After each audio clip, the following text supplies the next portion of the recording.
آپ دنیا میں کچھ بھی کر لیں، سب بنا لیں، گھر بنا لیں، گاڑیاں بنا لیں، بلڈنگیں بنا لیں، یہ سب یہیں رہ جائے گا. وہ جو اندر باطن میں ہے وہ قبر میں جائے گا، وہ قبر میں جائے گا. آپ بتائیں کسی کی گاڑی گئی ہے، کسی کا گھر گیا، یہ جو ہم اتنا خرچہ کرتے ہیں، موبائل ہاتھ میں لے کے ٹہل رہے ہوتے ہیں، ایسا ہو ویسا ہو، یہ گیا ہمارے ساتھ؟ نہیں گیا. قبر میں کیا جائے گا؟ مولا فرماتے ہیں کہ تمہارے انسان کے 3 دوستوں کا گروہ ہے، 3 طرح کے گروہ. کیا؟ پہلا وہ ہے کہ جو تمہارے زندہ رہنے تک ہے، یعنی جب تک تم ہو. وہ کیا ہے؟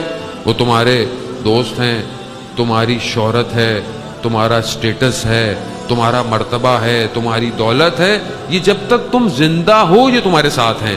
جہاں تمہاری آنکھ بند ہو یہ سب ختم ہو جائے گا. اب جو مر جاتا ہے، چاہے کوئی بادشاہ مر جائے تو کوئی یہ نہیں بولتا کہ بادشاہ ہے، بولتا مردہ پڑا ہوا ہے. پریزیڈنٹ مر جائے، کوئی منسٹر چلا جائے، کوئی بھی شخص چلا جائے، بس وہ مردہ ہے. اب یہ سارے رشتے، نصاب، منصب، دولت، گھر، گاڑی سب دور ہو گیا. کہا دوسرا گروہ وہ ہے جو قبر تک تمہارے ساتھ جاتا ہے. وہ کون ہے؟ کہا وہ تمہاری اولاد ہے، وہ تمہارے رشتہ دار، وہ قبر تک تمہارے ساتھ ہیں. بس یعنی تمہیں دفنایا اور بس پھر چل دیے، پھر مڑ گئے.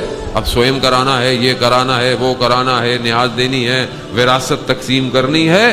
اب وہ مردہ قبر میں کیا ہے، اس کی حالت کیا ہے، کسی کو خبر نہیں ہے. ہمارے ہاں تو یہی ہے نا کہ اور کیا کرے آدمی. اب مر بھی جائے تو بھیج دیتے ہیں، بھائی کوئی جا کے قرآن پڑھ کر آ جائے، کوئی ایک پڑھ کر آ جائے. اس کی کسی کو فکر نہیں ہوتی کہ رات اس کی کیسی گزرے گی، کوئی نہیں ہوتی. عزیزان محترم، قبر کا معاملہ بہت سخت ہے. مولا فرماتے ہیں تیسرا گروہ جو دوست ہے تمہارا، وہ تا قیامت تمہارے ساتھ رہے گا. اور وہ کیا ہے؟ وہ تمہارا عمل ہے. اگر اچھا ہے تو بھی تمہارے ساتھ ہے، اور اگر برا ہے تو بھی تمہارے ساتھ ہے. تمہارے ساتھ ہے، ساتھ رہے گا. عزیزان محترم، ہم کیا لے کے جا رہے ہیں؟